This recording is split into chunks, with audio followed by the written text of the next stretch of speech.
नमस्कार मित्रों, कैसे हो। मैथ्स स्कूल के यूट्यूब चैनल पर आपका हार्दिक स्वागत है। मित्रों, रोजाना की तरह आज भी हम अपनी क्लास में एक नए टॉपिक के साथ फिर से उपस्थित हैं।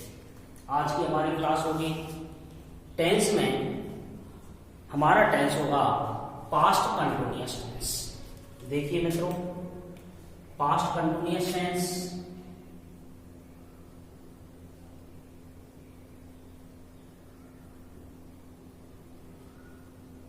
पास्ट कंटिन्यूअस टेंस यानी भूतकाल लगातार। इसे हम इम्परफेक्ट टेंस भी कहते हैं। जो कंटिन्यूअस होता है, जैसे परफेक्ट टेंस, ऐसे इसे इम्परफेक्ट टेंस भी हम कहते हैं। तो देखिए, पास्ट कंटिन्यूअस टेंस यानी इसमें कार्य का ये दूसरा रूप होता है। इसमें कार्य का जारी रहना पाया जाता है।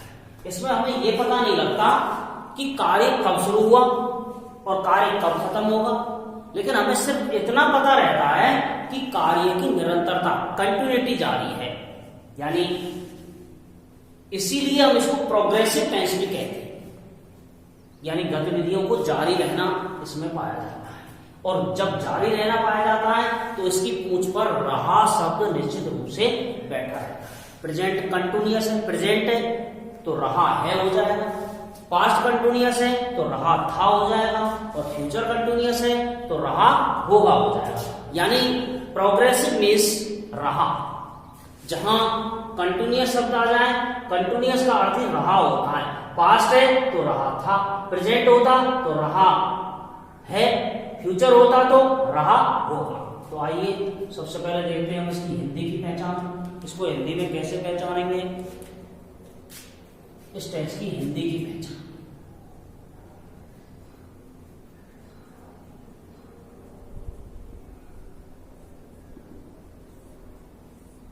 इस टेंस के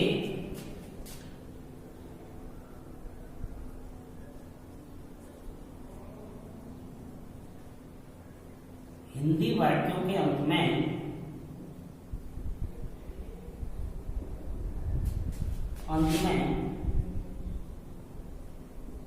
रहा था, रही थी, रहे थे, खड़ा था, बैठा था, पीड़ित था आदि शब्द आते हैं। मैंने आपको बताया था किसी भी टेंस की पहचान या किसी भी टेंस का नाम हम कैसे पहचानेंगे कि उस वाक्य की पूंछ पर जाएंगे, पूंछ पर देखेंगे कि पूंछ पर कौन सा शब्द आ रहा है। तो जैसे मैंने कहा, वह एक गाना गा रहा था तो रहा था आ गया। वे जयपुर जा रहे थे आ गया। वह एक फिल्म देख रही थी आ गया। वे स्टैंड पर खड़े थे, खड़ा था आ गया। वह अपनी कक्षा में बैठा था आ गया। वह बुखार से पीड़ित था शब्द आ गया। तो इनमें भी कंटिन्यूटी प्रोग्रेसिव है। खड़ा रहना प्रोग्रेसिव है, बैठना प्रोग्रेसिव है, पीड़ित होना प्रोग्रेसिव है। इसलिए इसे हम पास्ट कंटिन्यूअस, यानी इसमें था शब्द आ रहा है इसलिए पास्ट कंटिन्यूअस हो जाएगा। तो हम हिंदी में पहचान सकते हैं। जैसे मैंने लिखा, वह बुखार से पीड़ित था। तो यहां पीड़ित वाक्य की पूंछ देखेंगे अपन, और पूंछ देखेंगे तो पीड़ित शब्द आ रहा है, इसलिए यह पास्ट कंटिन्यूअस टेंस कहलाएगा। पास्ट कंटिन्यूअस टेंस की पहचानने का मतलब यही है कि वाक्य की पूंछ देख लो, उसमें ये जो शब्द आ रहे हैं तो वो पास्ट कंटिन्यूअस टेंस कहलाएगा। अब देखिए मित्रों, अब इसे हम अंग्रेजी में कैसे पहचानेंगे कि ये पास्ट कंटिन्यूअस टेंस है। अंग्रेजी में यदि कोई वाक्य लिखा है, जैसे मैंने लिखा इंग्लिश की पहचान,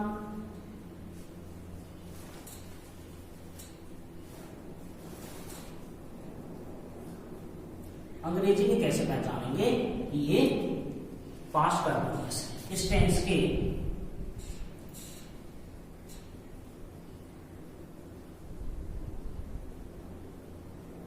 अंग्रेजी वाक्य में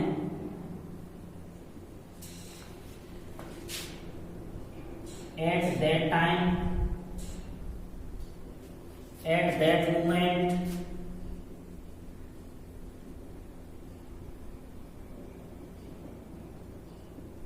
in those days,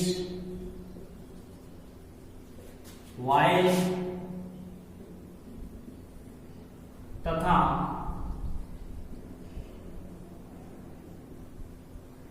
वाजवर plus verb की फर्स्ट फॉर्म में आईएनजी आती है। तो यदि वाक्य में at that time, at that moment, in those days, while, वाजवर plus verb की फर्स्ट फॉर्म में आईएनजी आ रही हो तो हम आसानी से पहचान सकते हैं कि वह पास्ट कंटिन्यूअस टेंस का वाक्य है। जैसे देखिए कैसे पहचानेंगे।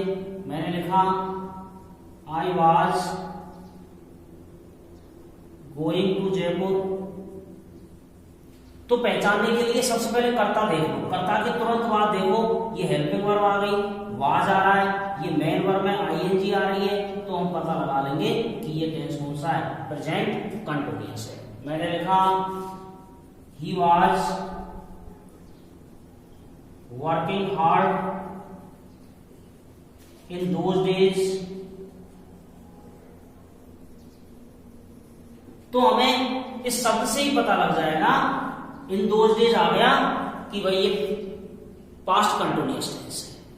इस तरीके से हम आसानी से अंग्रेजी में लिखे हुए किसी भी वाक्य को अंग्रेजी की पहचान के माध्यम से पहचान सकते हैं कि वो कौन सा टेंस है, क्योंकि ये अंग्रेजी की पहचान आपको उस समय ज्यादा जरूरत होगी जब आप डायरेक्ट, इनडायरेक्ट, नरेशन या एक्टिव पैसिव पढ़ेंगे।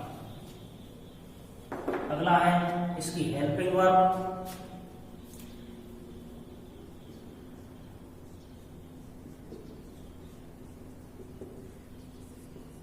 हेल्पिंग वर्ब, इसकी हेल्पिंग वर्ब है यानी सहायक क्रिया। इसकी सहायक क्रिया होती है वाज और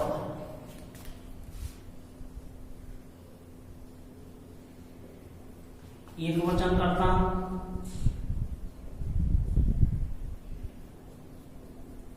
ही, she, it, name, this, that के साथ वाज लगाते हैं। बहुवचन करता we, you, they, these, those के साथ वर लगाते हैं।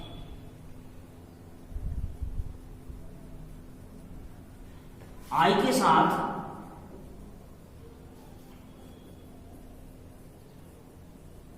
वाज लगाते हैं। देखिए बच्चों, आई ऐसा करता है जो कभी बहुवचन हो जाता है, कभी एक वचन हो जाता है। यानी दो टेंस ऐसे हैं जिनमें आई के लिए अलग से परफॉर्मेंस है। जैसे एक तो है प्रेजेंट कंटिन्यूअस, उसमें आई के साथ एम आता है। प्रेजेंट कंटिन्यूअस में आई के साथ एम आता है और पास्ट कंटिन्यूअस में आई के साथ वाज आता है। यानी दोनों में यहाँ ये एक वचन हो जाता है, यहाँ इसके लिए सहायक क्रिया अलग है। ऐसे दो टेंस ऐसे हैं, एक तो प्रेजेंट इंडेफिनिट, एक प्रेजेंट पास्ट इंडेफिनिट। इसमें वर्ब की फर्स्ट फॉर्म के साथ ऐसे आई एस आता है, इसमें वर्ब की सेकंड फॉर्म आती है। तो हमेशा ध्यान रखिए आप कि प्रेजेंट इंडेफिनिट और पास्ट इंडेफिनिट, प्रेजेंट कंटिन्यूअस और पास्ट कंटिन्यूअस, इन दोनों में क्या है, इसमें आई कर्ता के साथ एम आता है, इसमें आई के साथ वाज आता है, उसमें वर्ब की फर्स्ट फॉर्म के साथ ऐसे एस आता है और उसमें वर्ब की सेकंड फॉर्म आती है। ये चीजें आपको ध्यान रखनी है, छोटी छोटी चीजें। लेकिन अब आई के साथ वाज आता है, लेकिन नो, इसमें एक समस्या और है। नो, देखिए क्या है, यदि वाक्य में कल्पना इमेजिनेशन की जा रही है,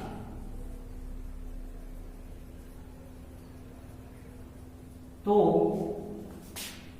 आई के साथ वर लगाते हैं।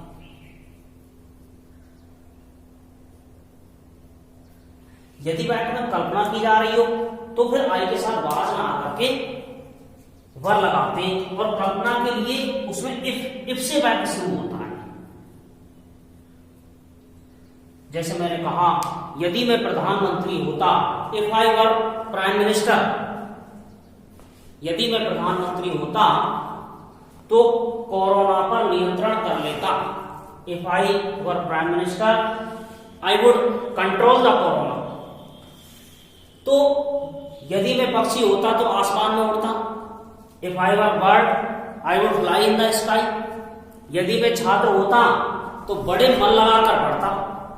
If I were student I would study with full mind. तो इस तरीके से जब कभी भी वाक्य में कल्पना की जाए तो फिर आई के साथ वाज ना आकर के आई के साथ वर। अब इसकी मेन वर्ब यानी मुख्य क्रिया, इसकी मुख्य क्रिया है वर्ब की फर्स्ट फॉर्म प्लस आईएनजी। अब आपको पता है इसमें आईएनजी क्यों आ रहा है? इसमें आईएनजी इसलिए आ रहा है क्योंकि इसकी पूंछ पर रहा बैठा है राहु, और जहां राहु बैठा हो वहां आईएनजी निश्चित रूप से आता है। ये आपको ध्यान देने की बात है। अब हम इसी से वही 4 प्रकार के वाक्य बनाएंगे, क्योंकि हर टेंस वही 4 प्रकार के वाक्य बनाता है। अब ये भी वही 4 प्रकार के वाक्य बनाएगा, अफर्मेटिव, नेगेटिव, इंट्रोगेटिव और इंट्रोनेगेटिव। देखिए अब हम इससे 4 प्रकार के वाक्य बनाते हैं। किस तरीके से हम 4 प्रकार के वाक्य बनाते हैं?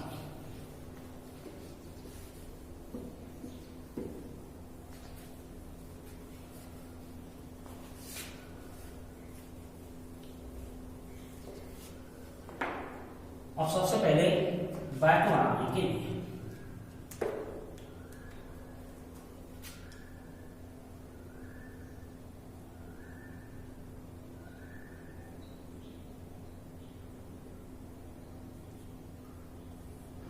सबसे पहले अफर्मेटिव,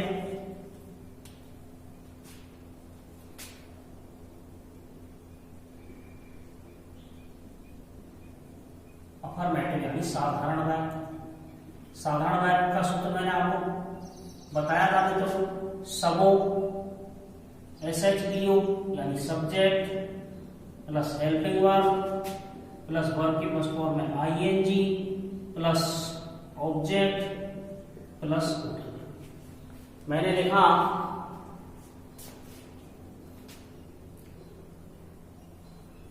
वह एक मैच खेल रहा था। तो देखिए सबसे पहले देखेंगे वाक्य की पूंछ पर रहा था आ रहा है, इसका मतलब प्रेजेंट कंटिन्यूअस टेंस है। प्रेजेंट कंटिन्यूअस का साधारण वाक्य है, तो सबसे पहले कर्ता लाएंगे। कर्ता क्रिया कर्म छांटना मैंने आपको बता दिया था। सबसे पहले कर्ता क्या है? वह है ही।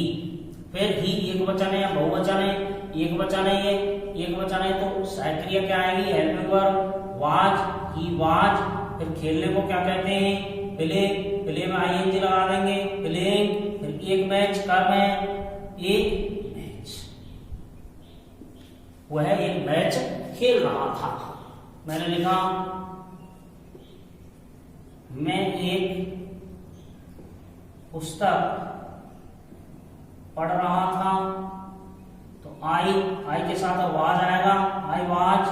रीड में ING, रीडिंग ए बुक। इस तरीके से साधारण वाक्य हो गया। अगला है, अब आप बनाएंगे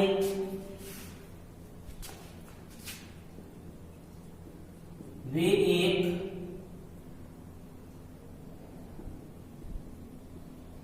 फिल्म देख रहे थे। अब अगला वाक्य है नेगेटिव यानी नकारात्मक। नकारात्मक का सूत्र होता है सनवो,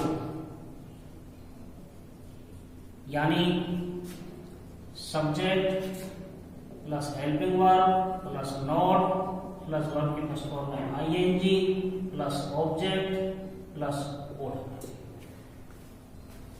अब इसी वाक्य को लेते हैं नकारात्मक में, वह एक मैच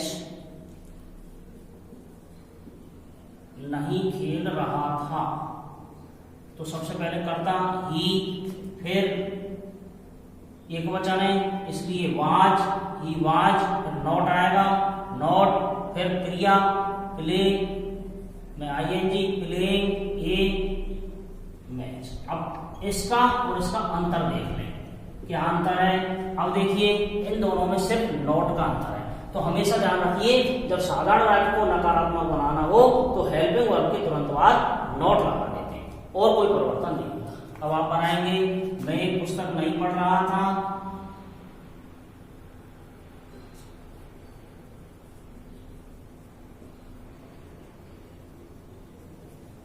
अगला है इंट्रोवेटिव। देखिए इंट्रोवेटिव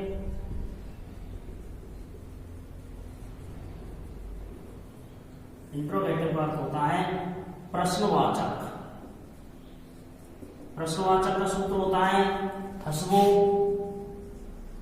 यानी पहले हेल्पिंग वर्ब, फिर सब्जेक्ट, फिर वर्ब के फर्स्ट फॉर्म में आईएनजी प्लस ऑब्जेक्ट प्लस ओडर और प्रश्नवाचक चिन्ह। प्रश्नवाचक दो प्रकार के होते हैं, WH वर्ड वाले और हेल्पिंग वर्ब वाले। तो मैंने लिखा सबसे पहले क्या वह एक मैच खेल रहा था।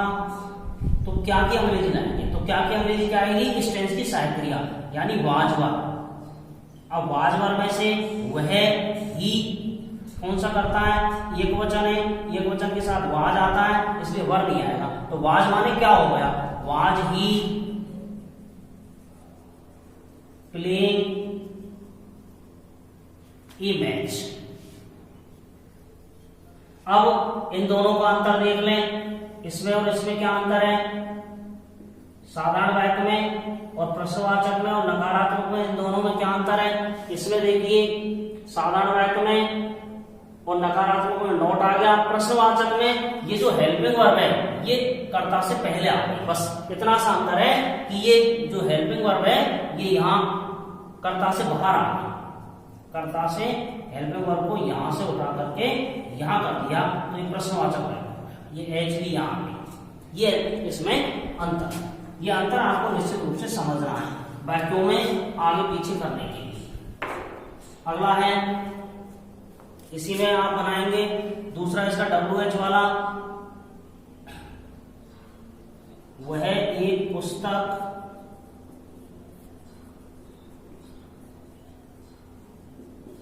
क्यों पढ़ता है। तो पहले क्यों की अंग्रेजी लाएंगे, why, was he reading a book, why was he reading a book. तो देखिए अब यहां पर WH वर्ड और आ गया पहले, ये अब आप बनाएंगे वह एक मैच क्यों खेलता है, इसकी अंग्रेजी आप स्वयं बनाएंगे। आगे देखिए इंट्रोनेगेटिव,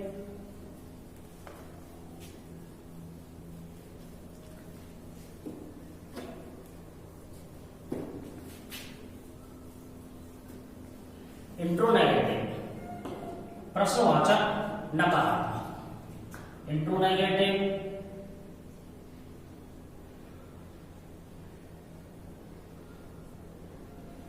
प्रश्नवाचक नकारात्मक,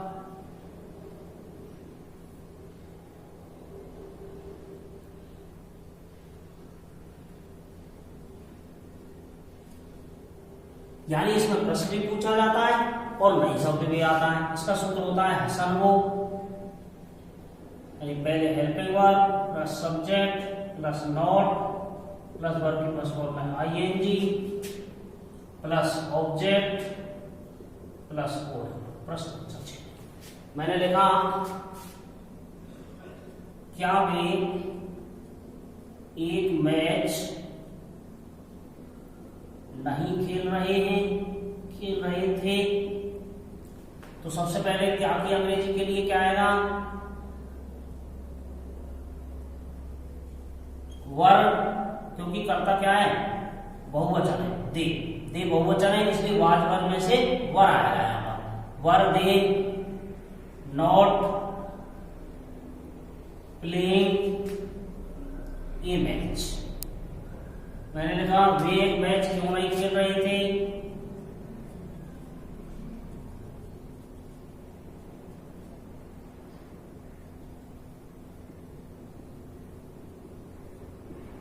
तो सबसे पहले क्यों की अंग्रेजी लाएंगे, why were they not playing a match. अब इन दोनों में अंतर देख लेंगे। इन दोनों में अंतर, ये WH वाला प्रश्नवाचक है तो बस इस प्रश्नवाचक शब्द की अंग्रेजी को सबसे पहले रख देते, बाकी इन दोनों में कोई अंतर नहीं होता। तो इस प्रकार आप अगला इसमें बनाएंगे, क्या मैं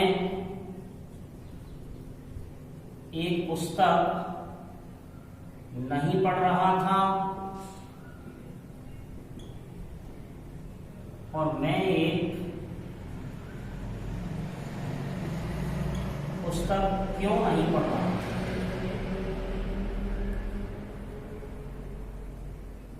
इस तरीके से दोनों वाक्य आप बनाएंगे। तो ये हुआ आपका past continuous tense. Past continuous tense में हमने सीखा इसकी हिंदी की पहचान क्या है, इसकी अंग्रेजी की पहचान क्या है, इसकी सहायक क्रिया क्या है, इसकी मुख्य क्रिया क्या है, और इसमें 4 प्रकार के वाक्य कैसे बनाए जाते हैं। अब इसके कुछ विशेष प्रयोग हैं पास्ट टेंस के भी, जैसे सभी टेंसेस में हमने प्रयोग पढ़े हैं, इसी प्रकार इसमें भी कुछ विशेष प्रयोग हैं। आइए देखते हैं वो कौन कौन से हैं। तो सबसे पहले हम बात करते हैं use of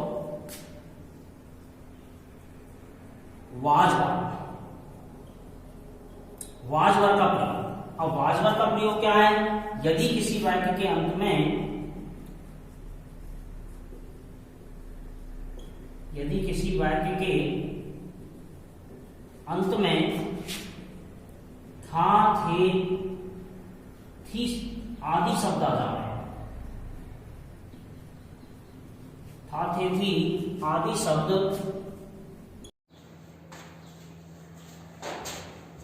use of was वर, यानी वाज वर का प्रयोग। यदि किसी वाक्य के अंत में था, थे, थी आदि शब्द आ जावे, आदि शब्द आ जावे तथा वर के स्थान पर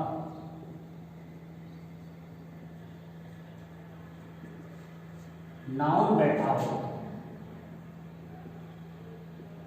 तो वह वाज वर का प्रयोग होता है।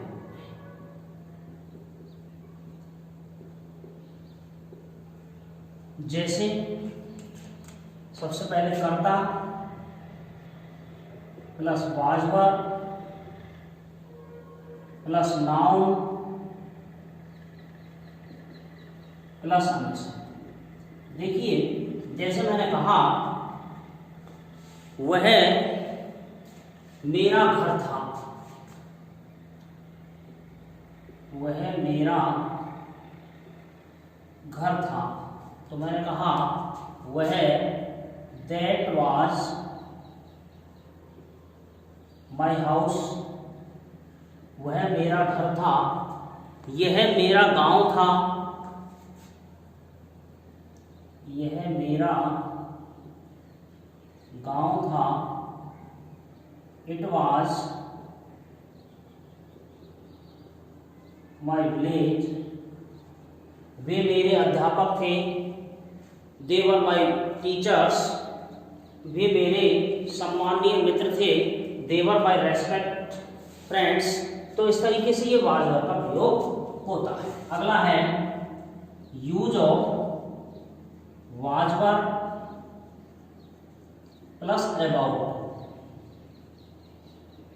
तो देखिए वाज वर प्लस अबाउट क्या होता है, यदि किसी वाक्य के अंत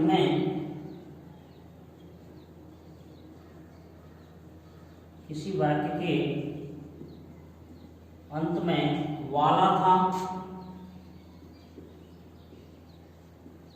वाली थी, वाले थे आदि शब्द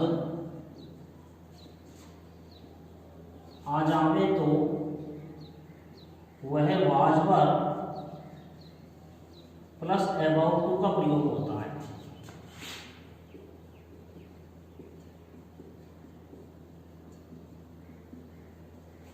जैसे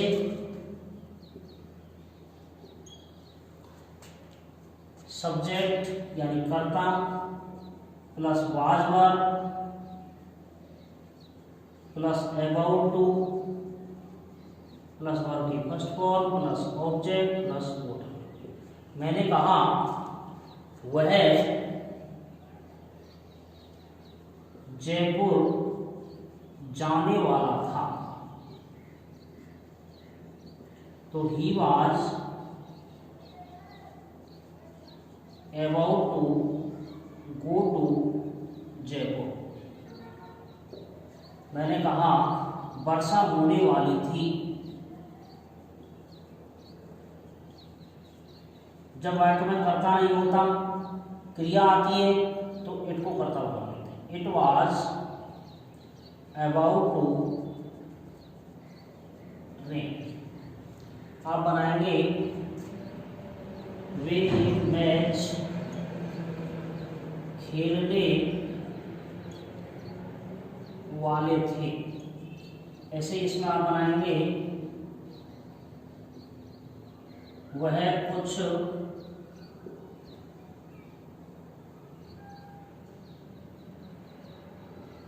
वे मेरे मित्र थे। अगला है यूज ऑफ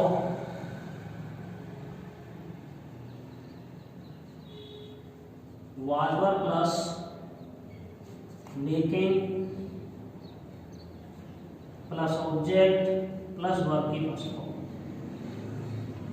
यदि किसी वाक्य के अंत में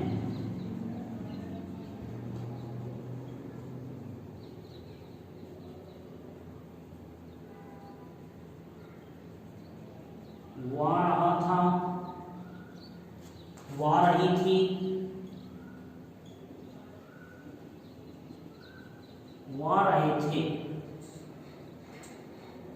आदि शब्द आ जावे तो वह was were plus making plus verb की फर्स्ट फॉर्म का प्रयोग होता है।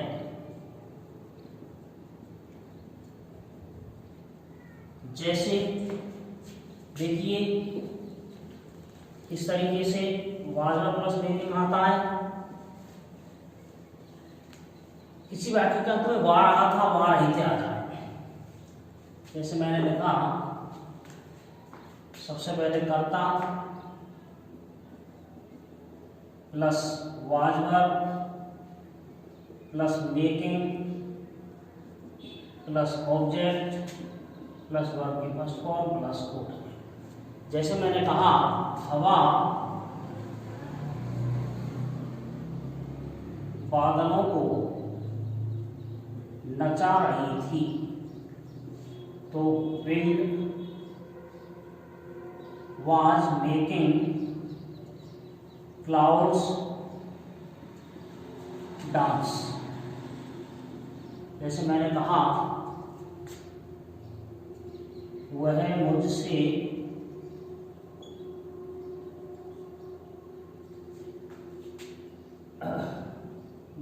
कार्य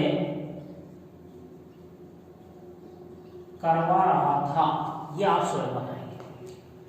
तो मित्रों, आज की क्लास में हमने पढ़ा past continuous tense, past continuous tense की हिंदी की पहचान, उसकी अंग्रेजी की पहचान, सहायक क्रिया, उसकी मुख्य क्रिया, उससे 4 प्रकार के वाक्य जो बनाए जाते हैं वो, और इसके बाद पास्ट टेंस में कौन कौन से यूज, कौन कौन से प्रयोग आते हैं, ये हमने आज की क्लास में पढ़ा। आशा है, मुझे आशा ही नहीं पर पूर्ण विश्वास है कि आपको ये चैप्टर अवश्य समझ में आया होगा। मैंने इस चैप्टर को समझाने में अपनी भरकस पूरी कोशिश की है। यदि आपको फिर भी समझ में नहीं आया हो तो इस वीडियो को दोबारा से देखिएगा, और कोई भी डाउट्स हो तो आप कमेंट बॉक्स में लिखकर मुझे बताइएगा। मित्रों, पढ़ना आसान नहीं है। जैसे पहले ऋषि मुनि तपस्या करते थे, ऐसी आज पढ़ाई एक तपस्या है। यानी वो खरा सोना है पढ़ने वाला स्टूडेंट्स। टिकटॉक वीडियो देखना बड़ा आसान है, लेकिन पढ़ाई की वीडियो देखना बड़ा कठिन है। आप लोग वीडियो सिर्फ 1 या 2 मिनट देखते हैं, उसके बाद उसे बदल देते हैं। आपको यदि पढ़ना है, आगे बढ़ना है, तो निश्चित रूप से ये सारे वीडियोस पूरे देखिएगा, तभी आप कुछ समझ पाएंगे। इसे मनोरंजन के रूप में ना लें, वीडियो को मनोरंजन के रूप में ना लेकर इसे गंभीरता से पढ़ाई के रूप में लें। आशा है आपको मेरे शब्द पसंद आएंगे। जय हिंद, जय भारत। और यदि आपने चैनल को सब्सक्राइब नहीं किया हो तो निश्चित रूप से इसे सब्सक्राइब जरूर कर लें। जय हिंद।